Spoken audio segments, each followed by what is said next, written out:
Every time a qualified American stands up and raises their hand and serves with honor, from any corner of the country, from any background, color, or creed, this exceptional nation becomes even safer and stronger.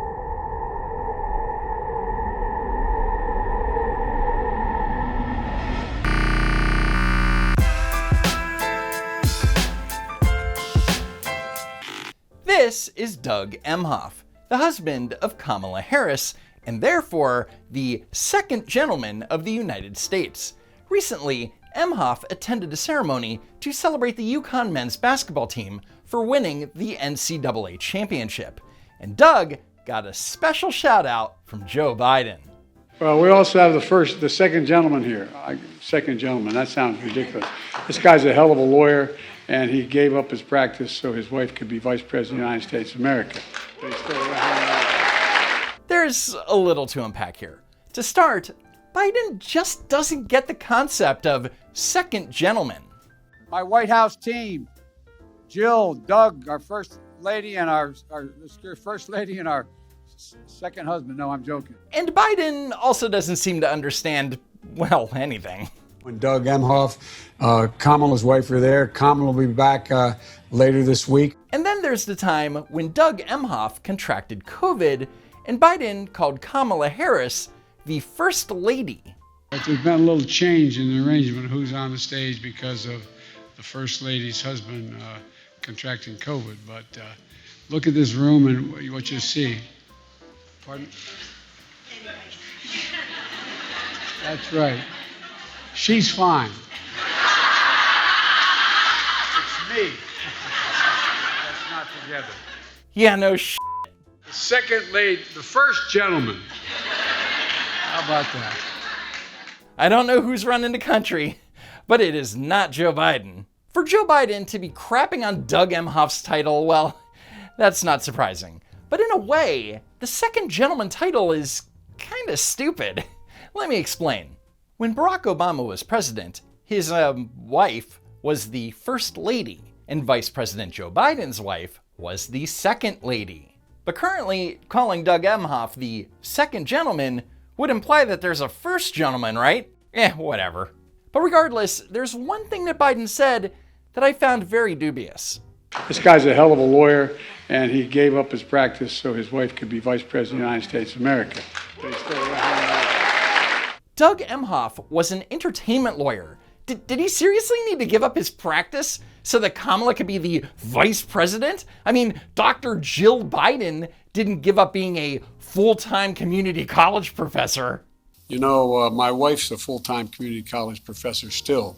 My wife, who's a professor at a community college, has 2 masters and a PhD, but she's smarter than me. Everyone is smarter than you, Joe. But to say that Dr. Jill Biden works full-time is debatable.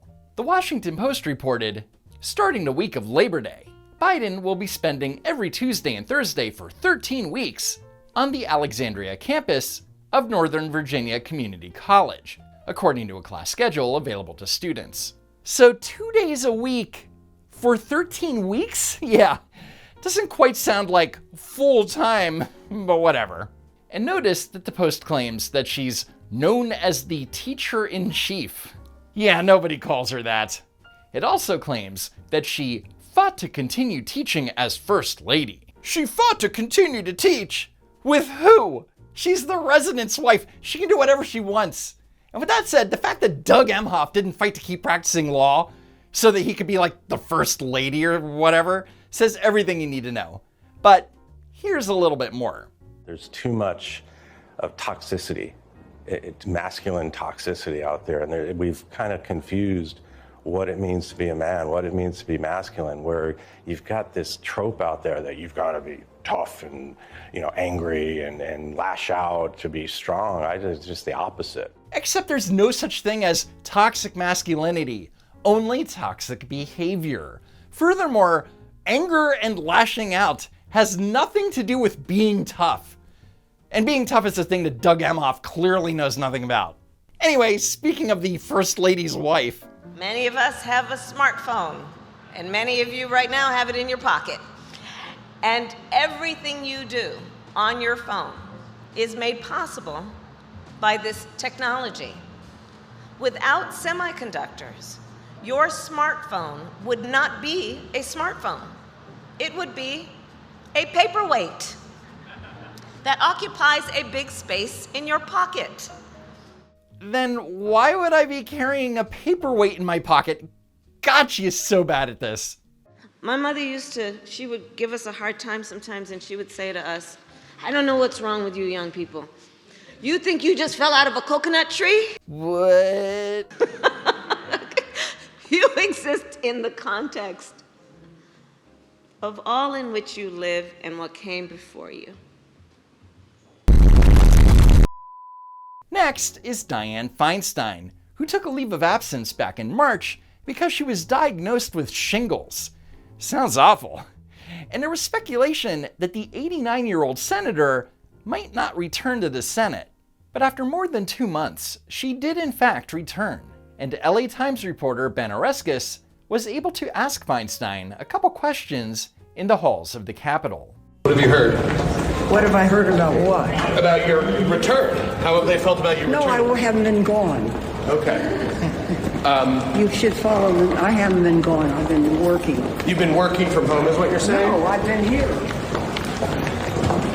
I've been voting. Please, either know or don't know. So for clarity, Feinstein had been away from the Senate for over 2 months and seemingly doesn't remember that she was ever gone. But if you know anything about Dianne Feinstein, this shouldn't be a surprise. Here she is, over 2.5 years ago. So here's the question. Does misinformation about the results of an election and voter fraud relate to civic integrity? Why or why not? Yes, it does, and we label those tweets. Question asked and answered, right? But less than a minute and a half later, she posed the same exact question to Dorsey a second time. Does misinformation about the results of an election and voter fraud relate to civic integrity? Why or why not? Yes, it does, and we also label those tweets. And with that, Feinstein's apparent cognitive decline has been an open secret in Washington for years. In 2022, the New York Times wrote that according to several lawmakers and congressional aides, Ms. Feinstein sometimes struggles to recall the names of colleagues, frequently has little recollection of meetings or telephone conversations, and at times walks around in a state of befuddlement.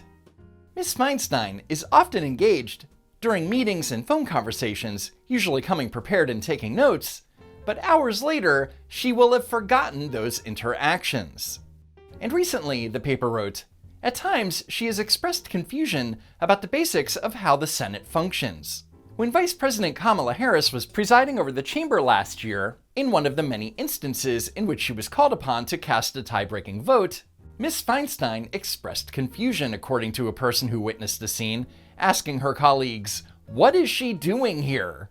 And while it's concerning that Senator Feinstein has another 1.5 years left to serve in her term, think about it this way. Senator John Fetterman has 5.5 years left. And here's Fetterman during a committee hearing questioning executives from Silicon Valley Bank and Signature Bank. Enjoy.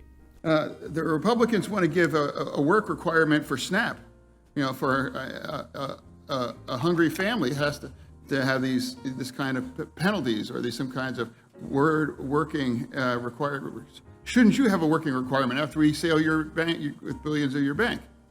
Because they seem to be more preoccupied than SNAP and requirements for works for hungry people, but not about protecting the taxpayers, you know, that will bail no matter whatever does about a bank to crash it. And like Feinstein, Fetterman was away from the Senate for an extended period of time due to health issues. My message right now isn't political. I'm just somebody that's suffering from depression. But days after returning to the Senate, Fetterman was caught on video chugging a beer with Congressman Chris DeLuzio.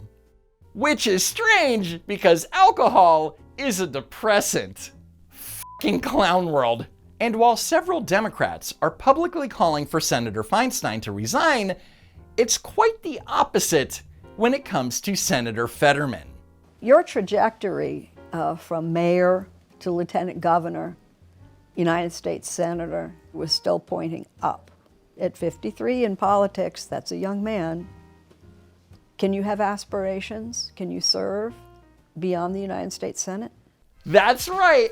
Jane Pauley suggesting to John Fetterman that maybe he should run for the highest office in the land is a thing that actually happened. Is she out of her f***ing mind? Oh, for sure. But so are the Democrats that voted for John Fetterman in the first place.